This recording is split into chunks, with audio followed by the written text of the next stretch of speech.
तो इस वाली वीडियो में मानी की माँ काफी ज्यादा मुसीबत में आ जाती है मानी और सारा की वजह से। इसकी वजह से मानी और सारा के साथ साथ उनके पूरे घर वाले काफी ज्यादा परेशान हो जाते हैं। वो क्या चीज है जिसकी वजह से मानी की माँ ज्यादा मुसीबत में आ जाती है? अगर आप लोग भी जानना चाहते हैं तो इस वाली वीडियो के साथ बिल्कुल ही बने रहिएगा। मामा जी, अब हमारे पेपर भी खत्म हो गए हैं, अब आप हमें कहीं घुमाने के लिए ले जाएं। हाँ मम्मा, काफी देर हो गई है, हम कहीं घूमने के लिए नहीं गए। अब ना हमें अब कहीं कल घुमाने के लिए लेकर चले जाएं, वरना फिर से ना हमारी क्लासेस शुरू हो जाएंगी। बेटा रहने दे, क्या करना है आप लोगों ने बाहर जाकर, ऐसे ही आप लोग थक जाओगे। मैं तो कहता हूँ आप लोग घर में रहकर थोड़ा सा आराम कर लो। चले, हम ना बच्चों को पार्क में कल ले जाएंगे, आप भी ना कल छुट्टी कर लीजिएगा और बच्चे भी थोड़ा सा वहाँ पर जाकर खेल लेंगे, जिसकी वजह से इनका जो माइंड है वो भी कुछ थोड़ा सा फ्रेश हो जाएगा। तो फिर मानी और सारा की पूरी फैमिली वहाँ पर बैठकर डिस्कस करती है कि हमें कल पार्क में जाना तो है, लेकिन हम लोग क्या चीज़ बनाकर जाए जो कि हमारे लिए अच्छी हो। तो इसी तरह से ये सभी बातें करते रहते हैं कल के लिए। तो फिर आगे देखिए कि कल क्या होता है। बेटा चलो ठीक है, अब तुम दोनों जाकर ना आराम कर लो। मामा, आपने तैयारी कर ली है ना, और खाना भी सारा तैयार कर लिया है ना आपने?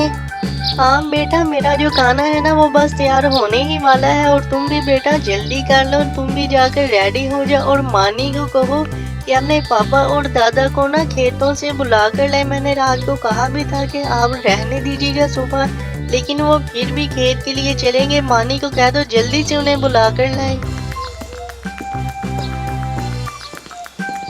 मानी, मामा कह रही थी कि तुम ना पापा और दादाजी को ना खेतों से बुला कर ले आओ।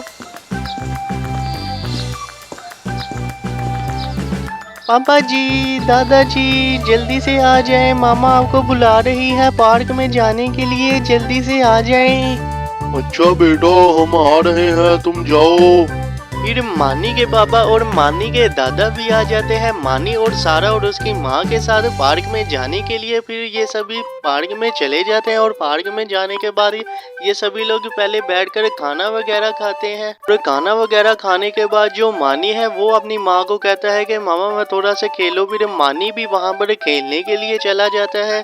और उसके बाद जो मानी की मामा है वो तो पेड़ के नीचे बैठी होती है, जहाँ पर मानी की मामा के ऊपर कोई साया आ जाता है, जिसकी वजह से जो मानी की फैमिली है उसे तो बिल्कुल भी नहीं पता लगता। लेकिन जब मानी की माँ घर आती है तो फिर वो साया है वो अपना थोड़ा सा असर दिखाना शुरू हो जाता है, जहाँ पर जो मानी की पूरी फैमिली है वो काफ़ी ज़्यादा घबरा जाती है इस वाली बात से। लेकिन उन्हें बिल्कुल भी नहीं पता लगता कि ये क्या हो रहा है और किस वजह से हो रहा है मानी की माँ के साथ। तो फिर आगे देखिए कि मानी की माँ के साथ क्या होता है और घर वालों को कैसे पता चलता है।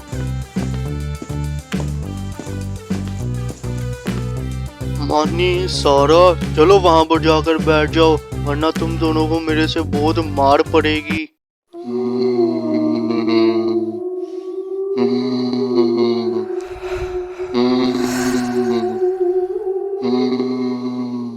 सारा, मामा को क्या हुआ है? वो देखो एकदम से ही उनकी अजीब सी हालत हो गई है और उनकी जो आवाज है वो भी काफी ज्यादा बदली बदली सी लग रही है। हम भाई, मुझे भी ना मामा की काफी ज्यादा अजीब सी आदतें और आवाज लगी थी। हम ना दादाजी को बताते हैं, मैं दादाजी को ना आवाज देती हूँ, दादाजी बात सुनिएगा। हाँ जी बेटा, क्या बात है? दादाजी, मामा ना हमें काफी ज्यादा अजीब सी लगी है, उनकी ना जो आवाज है ना वो भी हमें काफी ज्यादा अजीब लगी है, आप जाके देखिएगा उन्हें। अच्छा बेटा, हम ना जाकर देखते हैं कि तुम्हारी माँ को हुआ क्या है। बेगम, क्या हुआ है आपको? बेटा क्या हुआ है आपको, बात तो करो कुछ, क्या हुआ है आपको? पापा जी, क्या हुआ है मामा को? बेटा जाओ जल्दी से जाकर तुम ना ट्रैक्टर लेकर आओ, हम ना तुम्हारी बेगम को अस्पताल लेकर जाते हैं। चलो बेटा जल्दी से जाकर ना ट्रैक्टर लेकर आओ।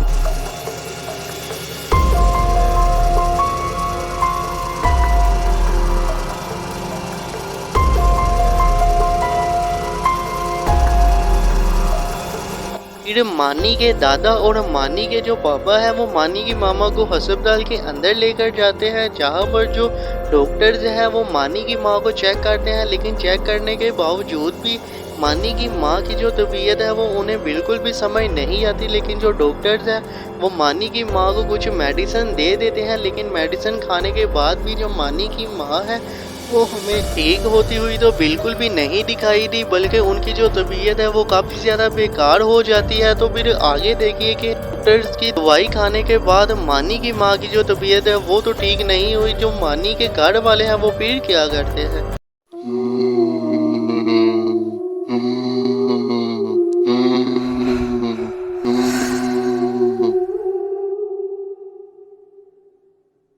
बेटा मुझे ना ये मसला कुछ और ही लग रहा है, जिसकी वजह से जो डॉक्टर्स हैं उनकी दवाई खाने के बाद भी जो तुम्हारी बीवी की तबीयत है वो ठीक तो नहीं हुई। मेरे ख्याल से हमें ना बाबा को बुला लेना चाहिए कि ये कोई साये का ही मसला है जिसकी वजह से तुम्हारी बीवी ऐसे काम कर रही है। मेरे ना जानने वाला एक बाबा है, मैं उसे खोल कर ना बुला लेता हूँ। फिर मानी के दादा अपने जानने वाले बाबा को बुला लेते हैं, यानी कि जो साहिब गाने वाला बाबा है वो आ जाता है। फिर मानी के दादा उसे सारी सिचुएशन बताते हैं कि जो मानी की माँ है वो क्या क्या हरकतें कर रही है। तो फिर बाबा ये वाली बात सुनकर मानी की माँ के पास चले जाते हैं। फिर आगे देखते हैं कि बाबा ने क्या किया है।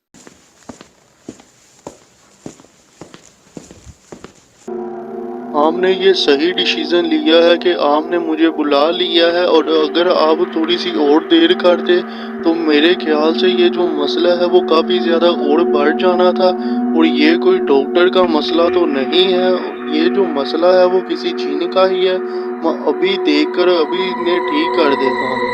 फिर मानी के दादा के बुलाए हुआ जो बाबा है वो अपनी जो पढ़ाई है वो शुरू कर देता है, जिसकी वजह से जो मानी के माँ के अंदर जो जीन था वो पहले तो काफ़ी ज़्यादा शोर करता है, लेकिन जो बाबा है वो अपनी पढ़ाई को और भी ज़्यादा करता है। तो मानी की माँ की तबीयत पहले से काफ़ी ज़्यादा बेहतर होती हुई नज़र आती है। और मुसलसल पढ़ाई करने के बाद जो बाबा है मानी की माँ को आखिरकार ठीक ही कर लेता है। और मानी की माँ के अंदर जो जिन आया होता है वो बाबा वहाँ पर ही वापस भेज देता है जहाँ से वो मानी की माँ के अंदर आया था। तो फिर आगे देखिए क्या होता है। भाई ये वाला जिन आपको कभी भी तंग नहीं करेगा, और ये जहाँ से आया था मैंने इसे वहाँ पर ही भेज दिया है। अब मेरा काम तो खत्म हो गया है, मैं अब जाता हूँ। मामा जी आप ठीक हो गई हैं? मुझे आपकी बहुत ही ज़्यादा टेंशन लगी थी और सारा भी काफ़ी ज़्यादा परेशान थी। हाँ बेटा, मैं ना बिल्कुल ठीक हो गई। और चलो हम ना कमरे में जाकर बातें करते हैं, फिर मैं आपको कुछ वहाँ पर कहानियाँ भी सुनाऊंगी। चलो अब हम सारे कमरे में चले जाते हैं।